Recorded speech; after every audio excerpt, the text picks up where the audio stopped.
Muy buenas tardes a todos, espero que estén muy bien. Mi nombre es Brenda Murphy y es un placer poder estar compartiendo este espacio con ustedes. Bueno, en esta edición vamos a estar abordando una problemática que cada vez es más recurrente en los espacios laborales y me parece que es de mucha importancia poder tratarlo, que consiste el burnout. Que es un síntoma que refleja la deficiencia en el desarrollo organizacional. Hoy vamos a profundizar esta temática con dos especialistas, es un privilegio que nos estén acompañando hoy. Por un lado está Analía Tarasewicz, psicóloga del trabajo y coach y consultora organizacional. Hola, buenas tardes. Hola, ¿qué tal? ¿Cómo están? Y Paula Molinari, directora académica del Programa de Recursos Humanos de la Universidad Torcuato Di Tella. Hola a todos. Bueno, un placer estar acá. Bueno, a las dos muchas gracias por venir hoy y me gustaría arrancar con Paula. Me gustaría iniciar con que me cuentes un poco en qué consiste el burnout y cuáles son estos signos de alerta que podemos detectar en los entornos laborales. Bueno, yo aclaro que no soy una especialista como aquí mi colega, sino que yo desde la gestión de gente me ha tocado enfrentarme con situaciones de burnout recurrentemente.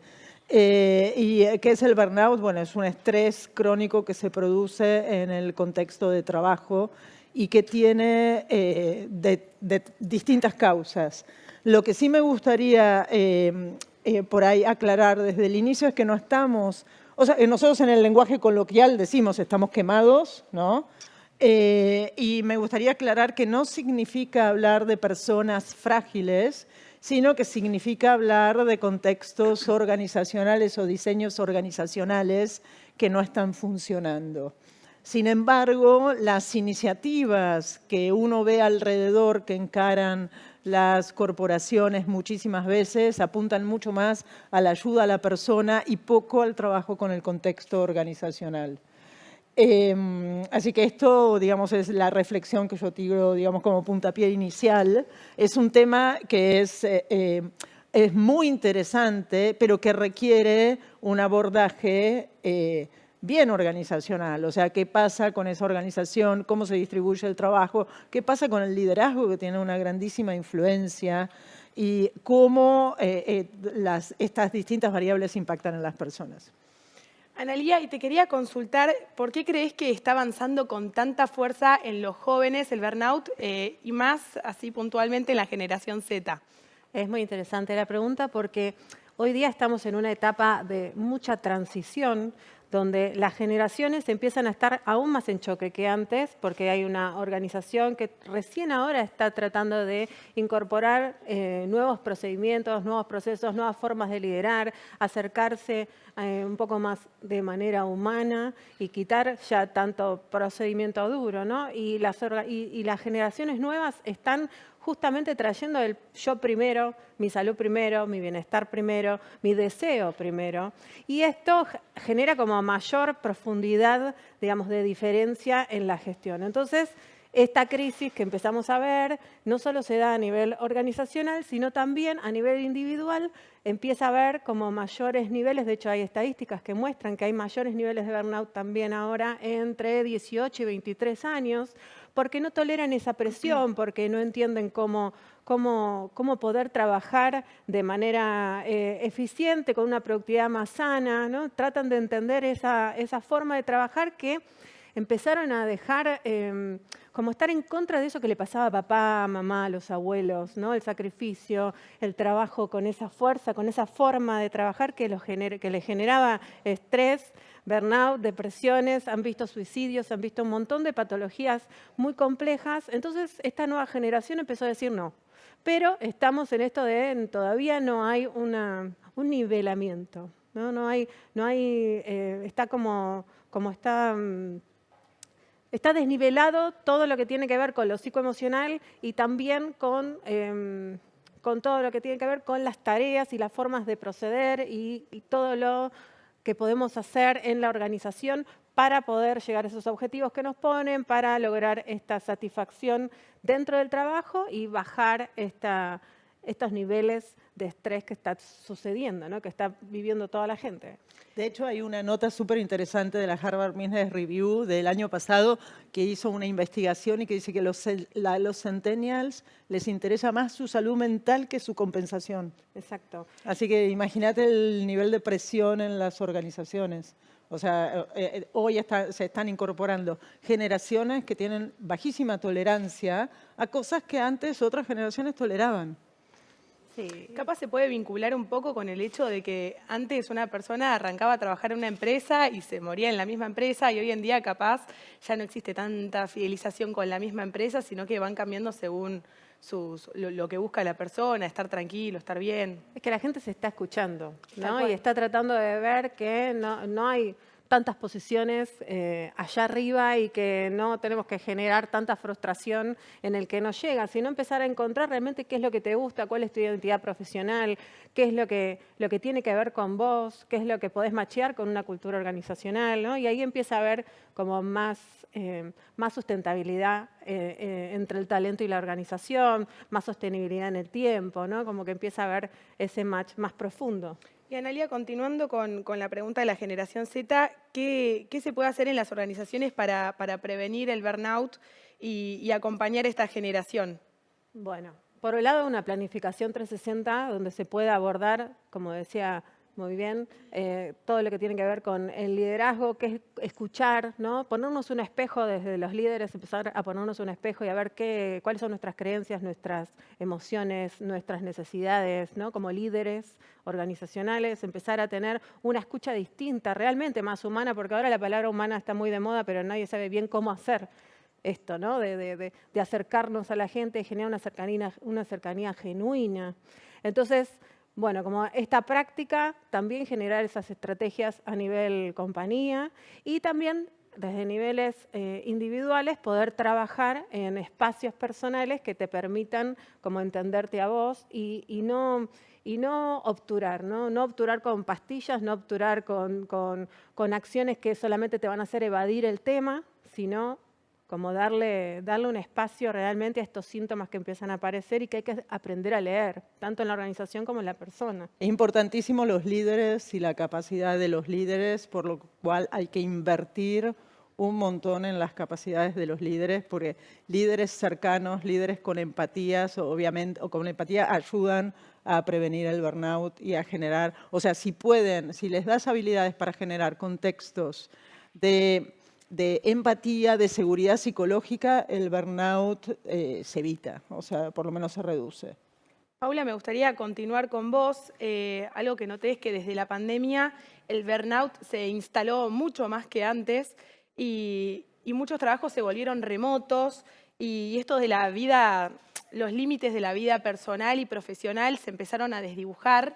Y entonces, algo que noto es como que estamos constantemente conectados al celular, al mail, la videollamada, las alertas, constantemente estamos conectados. Entonces, quería consultarte cómo puede el liderazgo reconocer esta nueva realidad y actuar para prevenirlo. Bueno, sí es verdad, el tema de sobrecarga de trabajo es uno de los factores para el burnout, que se dio en la pandemia, un tema de sobrecarga de trabajo digital, si querés, que hoy en algunos contextos de trabajo ya está un poco más regulado, o sea, porque se está pautando el hacer descansos, el no invadir horarios personales, pero la sobrecarga, sea de trabajo presencial como de trabajo online, finalmente es una de las causas de burnout. Y Paula, ¿hay organizaciones que ya estén tomando medidas frente a esta hiperconexión? Sí, claro. Por ejemplo, el tema del respeto de pausas, el respeto de pausas para el horario, por ejemplo, de comida, el pautar horarios de reunión que son durante unas 4 horas en el día, pero que no pueden invadir más que esas 4 horas. Y tiene finalmente que ver con las formas de trabajo, ¿no? Entonces, hoy es importante que los equipos establezcan reglas de funcionamiento, que no solo miran el cómo son capaces de lograr el desempeño, sino cómo generan contextos que sean contextos saludables. Entendiendo un contexto saludable, aquel en el que te permite ser como sos, ser auténtico y trabajar disfrutando del trabajo. Y eso implica cuidar determinadas cosas, como la sobrecarga, como a veces que no haya líderes tóxicos, que sí los hay, como por ejemplo el tener metas claras. Otra causa del burnout es la ambigüedad de roles. Bueno, o sea, se puede trabajar y generar un contexto más saludable, sin duda. Y agregaría la falta de coherencia, ¿no? La falta de coherencia, ahí va. Como, bueno, ahora Total. te pido 1000 cosas y después te mando, no sé, a tomar algo, a correr, a salir con tus Sí, sí. compañeros, a decirte, bueno, hacé un curso antiestrés, pero Tal ahora cual. me estás liderando de esta manera, ¿no? Como Claro, tal empezar cual. a ser coherentes en el liderazgo es como vital en este Sí, momento. de hecho hay un montón de investigaciones que van a analizar cuáles son los efectos que tienen algunos programas de bienestar y lo que dice la gente es la falta de coherencia, justamente como vos decís. O sea, me estás exigiendo un montón, ok, me pones un gimnasio, pero entra dentro de las exigencias. Claro, es como que quedan caducos algunos beneficios que por Tal ahí cual. hasta hoy eran, bueno, le doy un poco más de plata, le doy este beneficio, le doy esto, pero en realidad no es darle, sino realmente tener una política y un discurso realista coherente. Tal cual. Y Analía, te quería consultar qué impacto sostenido puede tener en la salud integral del trabajador si no se aborda a tiempo. Bueno, como bien decía, el burnout tiene que ver con un estrés no tratado con éxito, ¿no? A lo largo del tiempo. Entonces, esto empieza a impactar tanto en las emociones como en lo que pensamos, como en la salud física también. Y lo importante acá es empezar a ver qué síntomas y qué nos quiere decir el síntoma. Si tenés una contractura, si tenés dolor de panza, si ahora no podés dormir, si tenés angustia. O sea, Falta de como concentración. empezás a perder la concentración, ¿no? Empezar a leer desde dónde y entender también con qué otras cosas empieza a unirse esto en mi propia vida y que empieza a desestabilizar también en otras aristas, en otras dimensiones. Y todo ese combo a veces no lo sabemos explicar, ¿no? Entonces hay que empezar a desmenuzar lo que yo llamo el mambo, ¿no? Hay que empezar a desmenuzarlo porque después a veces empezamos a tomar la identidad de ese mambo y empezamos a creer que nosotros y nuestro trabajo y nuestra vida es eso. Y por eso caemos en esta pelota, digamos, que está todo el tiempo en movimiento, ¿no? Y que no sabemos bien qué nos pasa, y por eso el burnout. El burnout es, Lo normalizamos. claro, y aparte hay que empezar a diferenciar estar agotados con tener burnout. Burnout es una patología compleja, muy, muy terrible que a uno le pasa, ¿no? Que por ahí no te podés ni siquiera levantar para ir a trabajar. Es como, me hablan del trabajo y me agarra un ataque de pánico, ¿no? Como que no quiero saber nada con lo que viene, estoy desmotivado, tengo síntomas de cinismo. O sea, como que es muy, muy compleja esa patología. A veces se habla como el burnout, tengo burnout, pero no tenés burnout, ¿no? O sea, también hay mucha gente que viene a verme y me dice, tengo burnout. Y no, está cansado, está exhausto, hay una cultura organizacional tóxica, hay un líder que no está funcionando correctamente, o la persona también tiene como mal formado, digamos, el pensamiento y el significado del trabajo. Y a veces va a trabajar a lugares que no tienen nada que ver con la persona. Entonces, burnout, hay que tener cuidado con esa palabra y respetarla también, ¿no? Porque si no, hay mucha confusión en este sentido. Yo creo que también es todo parte del mismo sistema, igual, que tanto el jefe como el empleado, todos están en una vorágine que están todo el tiempo trabajando y capaz por eso es que se da. Y esto, quería consultarle a Paula, ¿qué puede hacer cada líder y cada persona del equipo para fortalecer su propio equilibrio emocional?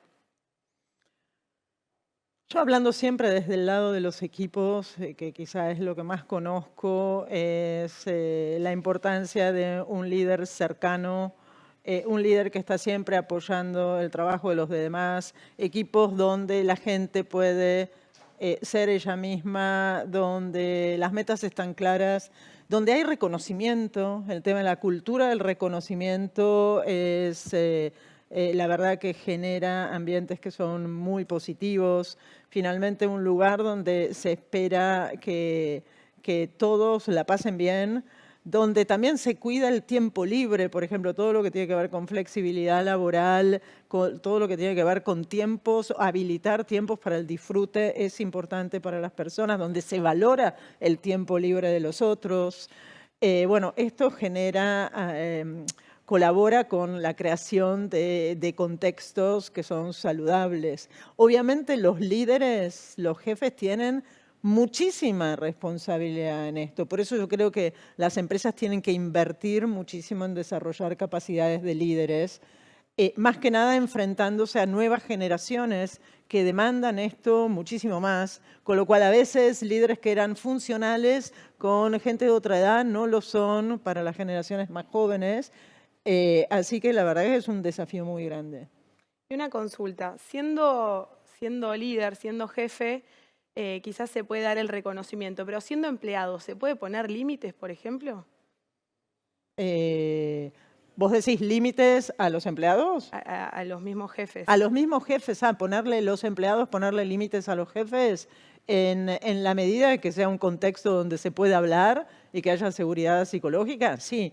Lo que pasa es que realmente cuando hay líderes tóxicos, se enturbia mucho la cancha. Sí, que no saben qué hacer con esa necesidad. Claro, claro. Justo iba a agregar que lo más importante es como la inclusión psicoemocional, ¿no? Empezar a entender qué me quiere decir la persona que estoy liderando con ese miedo, con esa sensación que está teniendo en este momento, con esas faltas que tuvo, con lo que le pasa, ¿no? Con lo que te quiere decir, aprendiendo a encontrar esa distancia que no te hace ni amigo, ni tampoco estar fuera de la escucha activa, ¿no? Entonces, ahí empezar a generar esa relación y ahí es donde uno empieza a profundizar esto, ¿no? Empieza a generar ese vínculo más sólido y se va generando como un espacio donde se empieza a generar esa seguridad de la que estamos hablando. Y Analía, te quería consultar, también hay un tema sensible que son los estigmas, ¿no? Entonces, ¿qué desafíos culturales enfrentamos hoy cuando hablamos de la salud mental en el trabajo? Hermosa pregunta. El estigma justamente es lo que enferma, más todavía, ¿no? Porque vos podés tener, por ejemplo, hoy te sentís mal con algo que tenés que presentar mañana, o tenés que venir a hacer esta nota, o lo que sea, y no estás cómodo, no sabés qué, pero sí podés hacerlo. Y solamente hay que destrabar algunos aspectos emocionales que se te presentan, quizá de tu pasado, de tu presente, del anterior trabajo, de tu anterior presentación, ¿no? Y quizás no te lo cuento porque no te puedo contar a vos, líder, que me siento así, que estoy con palpitaciones, que me siento morir antes de entrar, que, viste, como, no te lo quiero contar porque me vas a tomar de loca, porque yo te escuché hablando por allá, cómo hablabas o la famosa bomba de tiempo, ¿no? No quiero que me consideren una bomba de tiempo. Y la gente que realmente tiene una problema, pues los que tenemos estrés, así como, bueno, un poco de ansiedad y qué sé yo, lo manejamos. Hay otras personas que ya están con patologías complejas, que tienen fobias, que tienen trastornos obsesivos compulsivos, que tienen y trabajan con nosotros, trabajamos todos tenemos, y si nos ponemos a pensar, todos los que estamos acá tenemos algo, ¿no? Psicoemocional, dando vueltas, más leve, más grave. Digo, eso hay que abrazarlo. Y es muy difícil y eso tiene que ver con la humanidad. Cuanto más estigmatizamos, menos humanos estamos siendo. Y de hecho, como siempre digo, le damos más terreno a los robots, ¿no? Que nos van a escuchar. Claro, porque digo, el mismo humano va perdiendo terreno ante el trabajo, ante las tareas y ante estos espacios donde la escucha tiene que ser realmente profunda, ¿no? Y el estigma empeora, el estigma te lleva a medicaciones quizás cuando no lo necesitas y realmente es la parte cruel, digamos, del liderazgo y de las organizaciones, ¿no? Y ya que venimos desde la parte de la escucha, te quería consultar, Paula, ¿cómo podemos desde las organizadores fomentar una escucha más humana, consciente, inclusiva, en estos contextos de tanta presión? Bueno, yo vuelvo al tema de las capacidades de los líderes, también el generar rituales, modelos de gestión que tengan rituales de escucha individual y de escucha al grupo. Quiere decir, los sistemas de gestión modernos deben mirar tarea por un lado y el cuidado de la gente por el otro. Y las dos cosas son igualmente importantes. Quiere decir, es un equilibrio entre tarea y gente. Y gente es desde lo individual